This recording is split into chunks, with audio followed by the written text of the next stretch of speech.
Assalamualaikum warahmatullahi wabarakatuh. Hari ini kita akan melanjutkan kuliah aplikasi komputer dengan materi Excel 2. Pada Excel 2 kita akan menggunakan Excel untuk mengolah data eksperimen kimia. Excel 2 ini terdiri dari 3 buah latihan, di mana 2 latihan akan saya jelaskan tutorialnya di sini, sementara latihan 3 Anda akan membuat masing-masing, ya. Nah, pada latihan 1 nanti Anda membuat kurva regresi linier dan menentukan konsentrasi suatu sampel dari rumus linier yang Anda peroleh. Pada latihan 2 nanti membuat kurva titrasi asam basa, mana nanti variasi volume basanya setiap kelipatan atau penambahan 0,1 ml. Sementara pada latihan 3 nanti Anda membuat kurva titrasi basa versus asam yang merupakan kebalikan dari latihan 2. Ya, jadi kalau tadi asam di latihan 2 asam dititrasi dengan basa, kalau di latihan 3 basa yang di dalam elemen air dititrasi dengan asam yang ada dalam buret. Nah, nanti masing-masing latihan ini dibuat dalam sheet yang berbeda. Nah, sekarang kita masuk ke latihan 1. Nah, latihan 1 adalah buatlah soal berikut ini pada halaman Excel. Nah, soal ini, pada pengukuran larutan standar CU dengan spektrofotometer UV vis diperoleh data sebagai berikut. Ya, ini datanya. Jadi ini konsentrasi CU-nya, ini absorban yang diperoleh. Jadi konsentrasi CU kita buatkan dalam sumbu X, nanti absorbannya sumbu Y. Nah, kita buat kurva liniernya konsentrasi CU 1, 5, 10, 15, 20. Absorbannya nih 0,2 sekian, 0,3 sekian, 0,6, 0,8, 0,9. Nah, di sini soalnya buatlah kurva regresi linier untuk standar CU tersebut. Tentukan kandungan CU di dalam sampel berikut jika diperoleh absorban untuk sampel satunya 0,5674 dan sampel 2-nya 0,2567. Oke, nah sekarang coba Anda perhatikan. Masuk ke halaman Excel ya. Nah, buatlah soal tadi seperti ini di halaman Excel.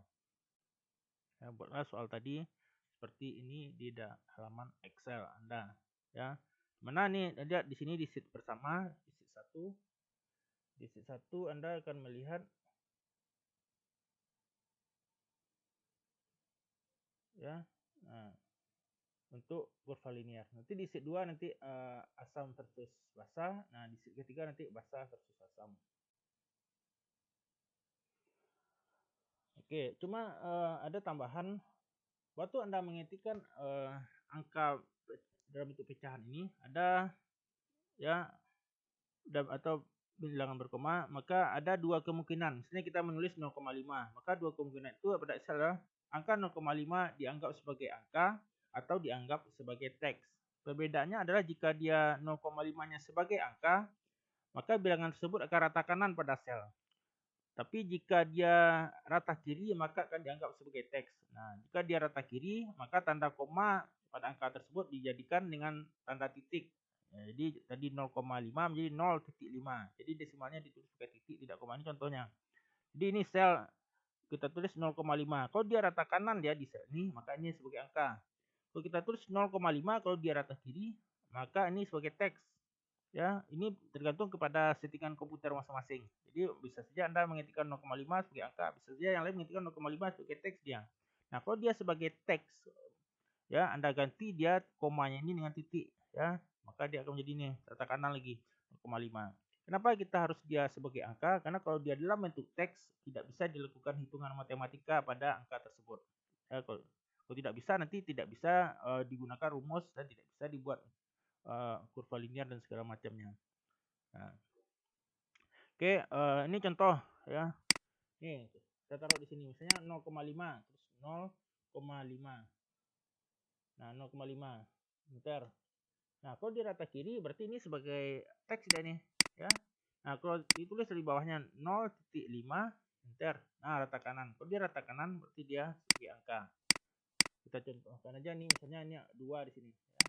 Kita kalikan A kali B. Ini sama dengan ini dikali 2 meter. Nah, error dia. Tapi kalau di bawah kita buatkan, kita copy aja rumusnya. Nah, benar ya 1. Ya, jadi Anda harus pastikan dia rata kanan, apakah dia sebagai titik atau dia sebagai koma. Pasti dia harus rata kanan. Oke, kita kembali ke soal latihan 1 tadi. Anda sudah buat seperti ini. Nah, silakan dibuat dulu. Ini mungkin videonya bisa di skip sementara Anda membuatkan pada halaman ini. Nah, oke, kalau telah selesai dibuat, maka Anda tinggal ini sudah pasti ini ya, rata kanan dulu dia. Nah, setelah dia rata kanan, nanti baru Anda senterkan dia ya. Nah, ini sebenarnya seperti ini. Nah, nanti baru di senterkan ya. Nah, jadi ini setelah disenterkan, tapi ini sudah pasti dia sebagai angka ya pecahnya. Kemudian kita lanjutkan dengan membuat kurva liniernya ya. Nah, maka Anda blok aja nih, di blok, diklik kiri, ditahan, di blok dia 10 buah sel ini. Kemudian lanjut insert, terus pilih kurvanya. Ini macam-macam kurva yang bisa Anda pilih, tapi kita untuk sumbu X, Y, maka biasanya kita pilih scatter ini ya. Scatter. Terus Anda pilih ini ada 5 macam tipe pula untuk scatter. Nah, pilih yang nomor 2 ini, scatter with smooth line and marker ya. Jadi yang smooth line yang tidak patah-patah dia, ini patah-patah, ini tidak patah-patah, dan ada smart markernya, tanda titik-titiknya. Klik ini. Nah, ini dia. Nah, kurva ini belum ada judulnya, sumbu X-nya apa, sumbu Y-nya apa. Maka Anda bisa mengeditnya dengan masuk ke desain. Ini dia sudah muncul desain. Terus ada chart layout-nya di sini. Ya, chart layout ini banyak dia. Nah, kita pilih chart layout 1. Ya, layout 1. Klik. Nah, ya. Kemudian akan muncul nih judul kurvanya. Bisa diklik di sini untuk mengubahnya judul kurvanya. Misalnya ini adalah standar CU atau kurva standar CU yang kita bikin ya, kurva standar CU. Nah, di sumbu X, nah tadi sumbu X-nya adalah konsentrasi CU, konsentrasi CU dalam kurung ppm. Nah, jadi caranya diklik saja, ini sumbu X, diklik di sini. Nah, tukar dia absorban. Nah, oke. Nah, ini mungkin saya besarkan sedikit ya. Nah, sekarang kalau kita mau membesarkan tulisannya, ya gampang saja. Misalnya konsentrasi CU ini hurufnya kan size-nya terlalu kecil. Diklik, masuk ke home. Nah, ini 10, jadikan 12 misalnya. Nah, ya, ini juga absorban sama, jadikan 12. Nah, kemudian apalagi yang bisa diatur? Misalnya yang kita atur nih angka yang tampil nih, misalnya antara 0 sampai 20 saja, 25 nak masuk. Ya, caranya adalah Anda masuk ke layout, terus axis. Terus kalau dia sumbu X berarti dia adalah horizontal axis. Kemudian pilih yang more primary horizontal axis option ya. Nanti bisa diulang lagi dengan videonya, diklik. Nah, di sini adalah ini pengaturannya. Kalau di sini dia udah auto ini ya. Jadi di minimumnya 0, di maksimumnya 25. Nah, kalau kita mau dia 20, kita klik fix ini. Jadikan 25-nya 20. Kemudian klik lagi di sini. Nah, maka dia akan berubah seperti ini ya. Bisa juga Anda nanti mengatur ini kan setiap kecepatan 5, 10, 15. Anda mau 1 2 3 4 muncul. Nah, maka Anda major unitnya ini 5, minor unitnya 1. Anda bisa mengatur major unitnya ini menjadi 1 di sini kalau Anda mau mengubahnya setiap kelipatan 1 ya. Nah, ini. Tapi tampilan seperti ini kurang bagus. Anda baiknya ini tetap di 5 tadi ya, tetap di 5. Tetap di 5. Nah, cuma kita buatkanlah di sini titik-titiknya supaya nampak dia 1 di mana, 5 di mana. Nah, masuk ke sini dia major tick mark type. Major itu berarti yang ini setiap urutan 5 kita tukar yang setiap urutan 5 nih kan kita ini belum ada non. Kita tukar dengan outside. Nah, ini di luar nih. Nah, untuk yang minornya kita taruh di dalam inside. Nah, ini ya. Ya, kalau tidak begitu nampak. Nah, ini ya. Nih. Ini yang untuk minor dia di dalam dia, yang untuk major di bawah, di luar dia. Nah, oke. Nah, kalau sudah selesai kita close. Nah, ya, kita close. Inilah bentuk kurvanya tadi. Oke, ini untuk sumbu Y juga bisa Anda buat seperti itu, ya. Nah, sekarang kita masuk ke legendnya seri 1. Nah, kita ubah legendnya seri 1 ini caranya klik kiri, terus klik kanan, select data.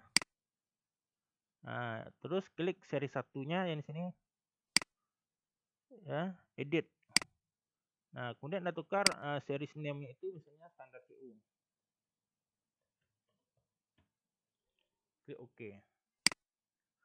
Ya, klik OK lagi. Nah, ini sudah tukar dengan standar CU. Ya. Nah, ini kurva kita sudah selesai nih, kurva standar CU. Nah, sekarang bagaimana membuat kurva regresi linearnya? Nah, caranya gampang sekali. Ya, dari layout, terus kita klik trend line, terus klik more trend line option. Ya. Nah, di sini ada beberapa pilihan ini. Ada eksponensial, Anda coba lihat langsung ke kurvanya. Kalau dia eksponensial, nah begini dia linknya ke atas. Kalau linear, nah ini yang kita ingat tadi, linear garis lurus dia. Ini logaritma ke bawah dia. Nah, kita pilih yang linear dan masih banyak lain ya. Kita pilih yang linear. Nah, di sini ada pengaturannya. Yang pertama ini ada set intercept ya. Ini perpotongan dengan. Nah, kalau di sini kan defaultnya 0,0. Nah, kalau kita klik ini maka dia akan ke bawah dia hitungannya. Nah, tapi biasanya ini kan kita nggak tahu dia apakah di 0,0 itu memang seperti ini terukur dia. Ya, ini kita hilangkan saja gitu loh. Nah, terus display equation on chart ya. Jadi persamaannya munculkan katanya. Klik nih. Nah, muncul persamaannya di atas. Satu lagi akan kita munculkan R square-nya ya. Nah, 0,991. Nah, ini untuk menunjukkan kelinearan. Kalau R square-nya itu 1 berarti garis lurus dia.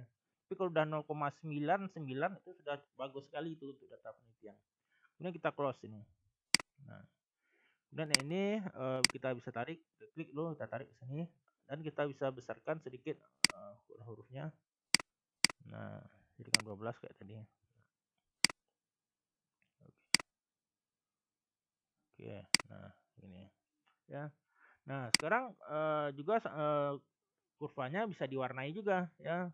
Dan diklik di sini.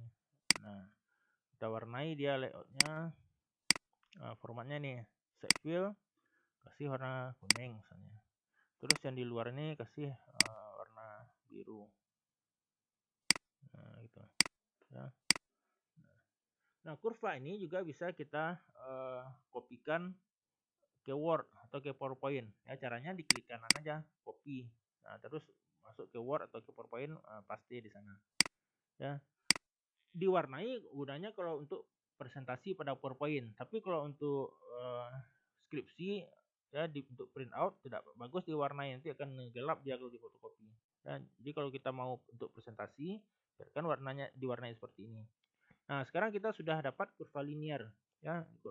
Dan dapat persamaan linearnya Y sama dengan 0,041 X tambah 0,182. Nah, sekarang kita lihat soal kita tadi. Tentukan kandungan CU dalam sampel berikut ya. Nah, jika dipoleh absorbannya untuk sampel 1 0,5674 dan sampel 2-nya 0,2567. Nah, absorban itu ada sumbu Y. Ya, absorban itu sumbu Y nih. Ya, berarti kita akan mencari sumbu X. Nah, kita lihat dalam persamaan ini, bagaimanakah rumus untuk mencari sumbu X? Maka kita tukar saja ya. Berarti Y sama dengan 0,041 X tambah 0,182, maka X sama dengan Y dikurangi 0,182 ya, dibagi dengan 0,041. Nah, itu rumusnya. Nah, rumusnya ini X sama dengan Y dikurang 0,182 bagi 0,041 kita buatkan dalam rumus pada Excel nih ya. Coba Anda lihat seperti ini. Nah, ini persamaan linearnya tadi Y sama dengan 0,041 X ditambah 0,182. Nah, kemudian untuk mencari X sama dengan Y dikurang 0,182 dalam kurung bagi dengan 0,041 tadi. Nah, kalau kita buatkan dalam Excel, ini adalah Y absorban yang diketahui tadi. Nah, di kolom C ini adalah kadar sampelnya. Nah, rumusnya adalah ini rumus B33 kalau saya, jadi sama dengan buka kurung ini ya. Y dikurang 0,182. Nah, pastikan tadi apakah dia data kirinya, data kanannya pakai titik atau pakai koma. Jangan sampai salah nih koma di sini.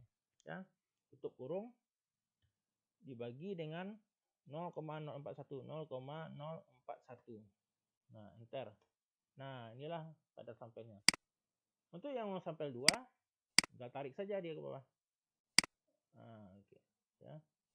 Inilah kadar sampelnya. Jadi untuk latihan 1, cukup Anda kerjakan sampai ini saja. Tabelnya bisa di blok dan dikasih warna. Oke, seperti ini. Oke, kita lanjut ke latihan 2. Ya. Pada latihan 2, Anda akan membuat kurva titrasi antara 50 mili HCl 0,1 molar dengan NaOH 0,1 molar. Di mana volume NaOH dimulai dari 0 ml sampai 70 ml dan setiap kelipatan 0,1 mili. Nah, sebelum kurva titrasi dibuat, buatlah tabel berikut pada Excel untuk perhitungan nilai pH. Nah, ini tabelnya. Di volume HCl 50, volume NaOH divariasikan. Molar HCl 0,1, molar NaOH 0,1. Ya. Nah, dan nanti juga sama, Anda harus perhatikan desimalnya itu pakai koma atau pakai titik tadi. Ya, kalau Anda pakai titik rata kanannya, maka semuanya nanti harus pakai titik. Jangan sampai salah, ya. Nah, kita balik ke Excel, ke latihan 2. Nah, ini buatlah kurva titrasi. Nah, Anda buat titik seperti ini loh, ya. Titik seperti ini. Nah, untuk pengisian rumus, ya, ada beberapa hal yang harus Anda ketahui sebelumnya di sini, ya. Atau saya sudah buatkan pula di Word ini. Jika konsentrasi H+-nya itu mau diketahui sebelum titik ekivalen, maka rumusnya adalah mol asam dikurangi mol basa dibagi dengan volume total, yaitu volume asam tambah volume basa. Kalau dia H+-nya pada titik ekivalen untuk asam kuat versus basa kuat, maka H+ itu 10 pangkat minus 7 molar. Kalau H+ setelah titik ekivalen, kita balik dia mol basa dikurangi mol asam dibagi dengan volume total. Ya, rumus ini jangan sampai salah. Karena kalau salah nanti hasilnya akan salah juga. Oke. Nah, Anda buat dulu seperti ini. Ini rumus tadi ya. Rumus tadi kalau Anda mau lihat ya. Nih, sama dia. Nah. Nah, kalau Anda sudah selesai membuat tabelnya seperti ini, ya. Ini dipastikan nih pakai titik ya, rata kanan dia. Dulu baru kita senterkan. Nah, kita akan isi yang pertama itu akan kita isi adalah volume NaOH. Jadi volume NaOH dibuat antara 0 sampai 70 setiap 0,1 mili. Maka yang pertama Anda tulis dulu 0 ya. Nah, terus 0,1 ya. Pastikan ini saya pakai titik di komputer saya. Enter. Nah, 0 sampai 0,1. Kemudian kita blok dia. Jadi tidak usah Anda ketikkan 0,2, 0,3 sampai senja nanti tidak selesai dia. Jadi blok dulu. Kemudian ditarik di sini ya, seperti kemarin. Nah, kan bawah ditarik. Nah, gitu. Nah, dibuat dia sampai 70. Nah, ini ada sekitar 701 kolom terpakai nanti. Nah, 70 udah terlewat ya. Nah. Oke, sampai sini. Nah, sampai 70. Nah, itu untuk mengisi kolom yang pertama di kolom C ini itu volume NaOH. Nah. Oke, ini volume NaOH. Kemudian kita akan mengisi kolom berikutnya kolom nomor. Ya, nomor kita isi 1, 2. Nah, sama seperti tadi di blok dia. Tarik kanan bawah.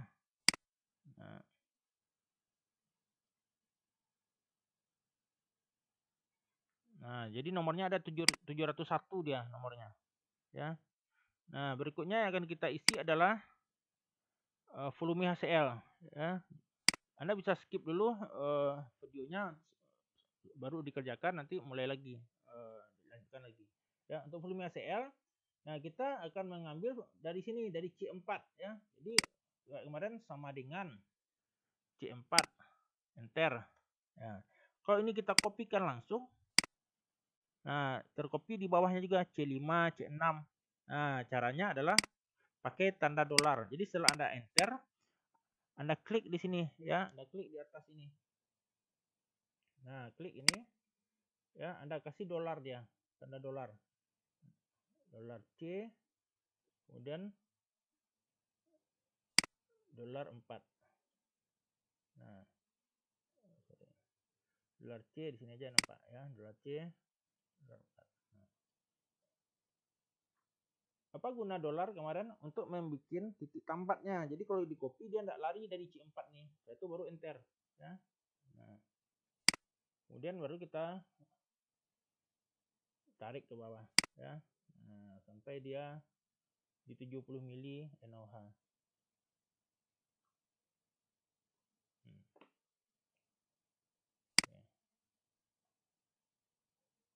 Nah, kenapa kita perlu titik tambat? Ini kalau kita mau ganti misalnya 50 kita ganti 25 enter. Nah, ini terganti semuanya ke jadi 25 ya. Nah, kita tetap 50 sesuai soal enter. Nah, selanjutnya kita masuk ke molnya HCl ya. Masuk ke mol HCl. Apa rumus untuk mencari mol? Mencari mol. Nah, kita lihat mol sama dengan atau molar sama dengan mol per liter. Jadi mol sama dengan molar dikali liter atau konsentrasi dikali volume. Jadi untuk mencari mol ini sama dengan konsentrasi kali volume. Nah, konsentrasinya yang mana? Di sini untuk HCl. Dikali dengan volume HCl. Kita ambilnya di sini lagi. Ya. Nah, supaya dia E4-nya ini tidak lari-lari dia konsentrasinya, maka kita kasih dolar. Jangan lupa di E4-nya saja kasih dolar. Ya, dolar E dolar 4. Udah enter. Nah, kemudian kita kopikan aja ke bawah, ya. Ke bawah.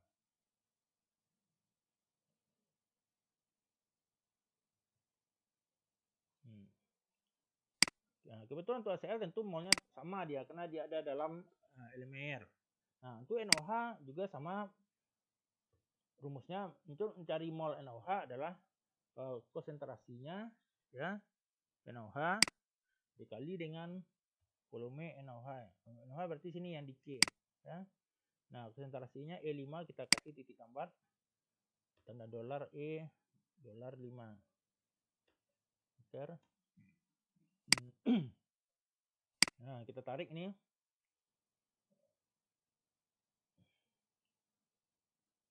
Nah, ini ya, ini adalah mol dari NOH. Jadi berubah dia kalau NOH karena dia dalam buret, nah, setiap 0 milimolnya 0,1 0,01 milimolnya. Oke, kemudian kita lanjut ke rumus. Nah, manakah yang sebelum titik ekivalen, pada titik ekivalen dan setelah titik ekivalen? Nah, titik ekivalen itu saat molnya asam dan basa itu sama. Jadi kapan dia sama? Nah, kita lihat di 5 dia samanya di sini ya. Berarti artinya di 50 mili HCl dengan 50 mili NOH sama-sama 5 dia. Nah, itulah titik ekivalennya. Nah, berarti sebelum titik ekivalen kita gunakan rumus ini tadi. Pada titik ekivalen rumusnya 10-7 untuk konsentrasi plus. Setelah titik ekivalen rumusnya konsentrasi OH-nya ya, konsentrasi OH-nya lagi bukan konsentrasi H+, ya, konsentrasi OH-nya berubah adalah mol basa dikurangi mol asam bagi volume total. Ya, ini konsentrasi OH-. Nah, di word-nya tadi ada ini salah ditulis ya. Kita dulu konsentrasi OH- titik ekivalen ya.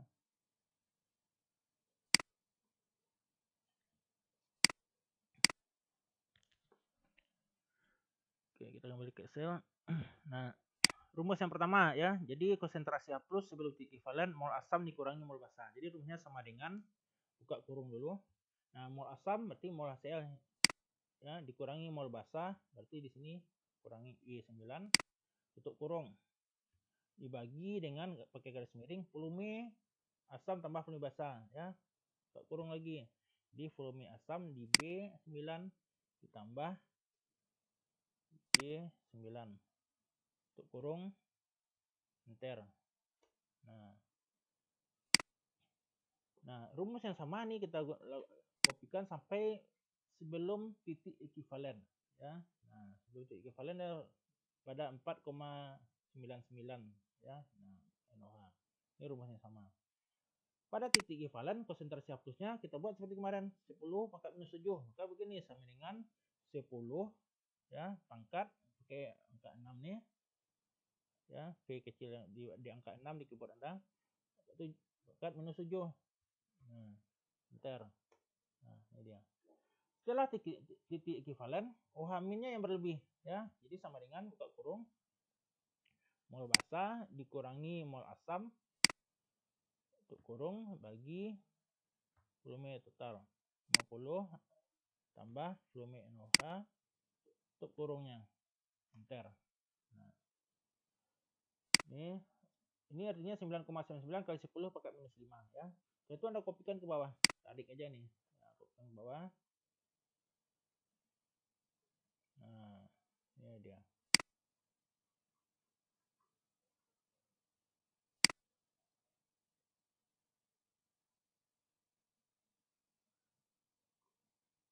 Oke, setelah itu kita lanjut kepada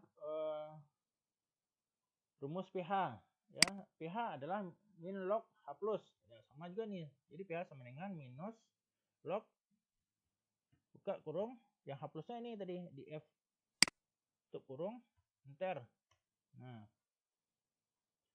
Nah, rumus yang sama kita kopikan aja ke bawah sampai pada pH pada titik ekuivalen ya.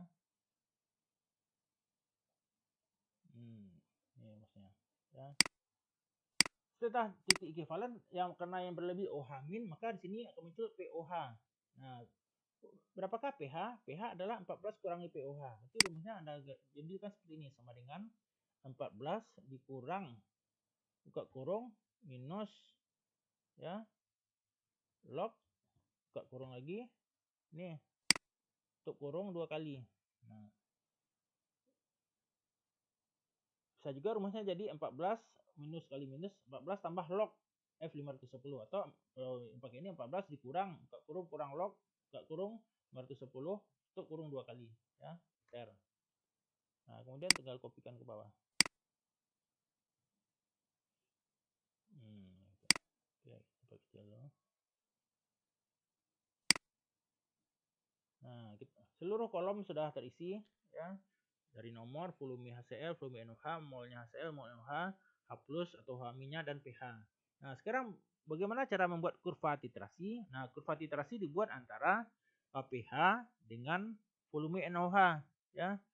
Karena volume NaOH-nya itu sebagai sumbu X ya, pH-nya sebagai sumbu Y nih ya, pH sebagai sumbu Y.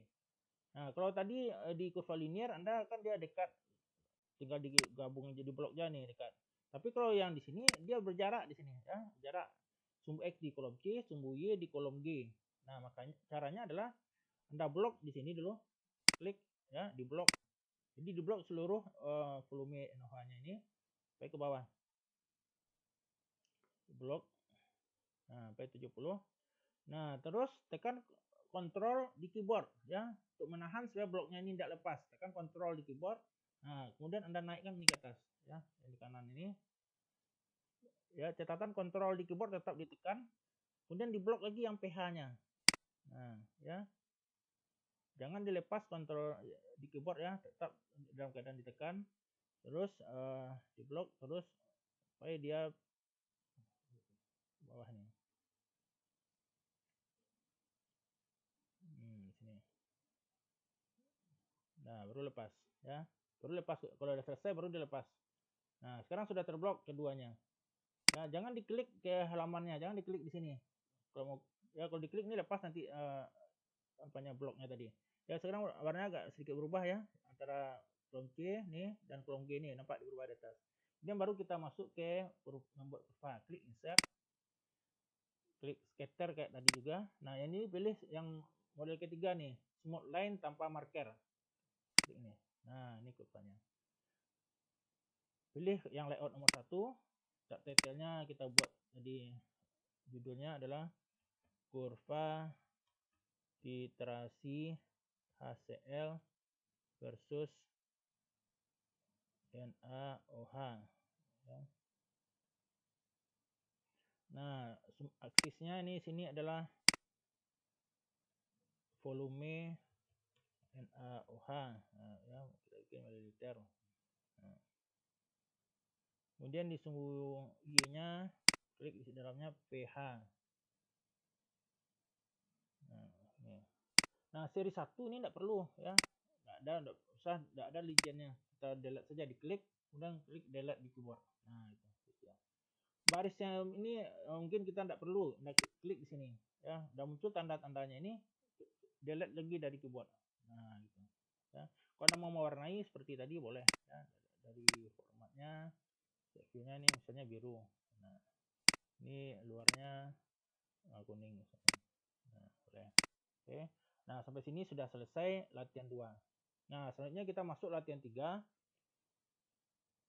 Nah, pada latihan 3 kita buat adalah kebalikan dari latihan 2, yaitu basa diliterasi dengan HCl, sehingga kurva literasi yang diperoleh ya, juga terbalik, artinya mulai dari pH yang tinggi ke pH yang rendah. Nah, ini soalnya. Nah, kita balik ke Excel. Jadi kalau dia asam diliterasi dengan basa, mulai pH-nya di 1 nih, dari bawah ya. Nah, di latihan 3 nanti Anda akan memperoleh pH-nya itu mulai dari atas nih, dari 13 ya, terus turun dia nanti di sini ya. Nah, jadi seperti kalau di sini asam versus basa seperti angka 5, kalau dia basa versus asam seperti angka 2 nanti jadinya ya. Nah, jadi latihan 3 nanti dibuat di set ketiga. Nah, ini tabel yang harus Anda buat dan Anda isi nanti seperti Anda mengisi latihan 2 tadi. Oke. Nah, jika telah selesai nanti Anda sampai latihan 3, nah, finishingnya nanti disimpan filenya dengan format nama Anda spasi Excel 2. Jadi filenya itu ya, file ini disimpan nanti save as. Nah, di sini nama Anda ya, Budi Oktavian misalnya ya. Excel 2. Nah, seperti ini Anda buat ya, Budi Oktavian Excel 2. Save. Nah. Kemudian kirim seperti biasa ke email saya, budi_okt@yahoo.com. Kemudian CC alamat email yang Anda gunakan. Nah, subjeknya seperti kemarin juga, JMP. Nama Anda Excel 2 untuk yang jam setengah 2. JMP nama Anda Excel, JM saja ya, JM nama Anda Excel 2 untuk yang jam setengah 5. Kemudian setiap tugas harus terkirim pada hari yang sama dengan jam kuliah. Ya, misalnya hari Jumat ini Anda boleh kirim paling lambat nanti jam 12 malam. Nah, sambil belajar nanti Anda juga bisa buka video tutorial yang sedang buat ini ya, Anda saksikan ini. Oke, demikian saja materi untuk kuliah kita hari ini. Selamat menjalankan ibadah puasa. Semoga kita tetap sehat selalu. Assalamualaikum warahmatullahi wabarakatuh.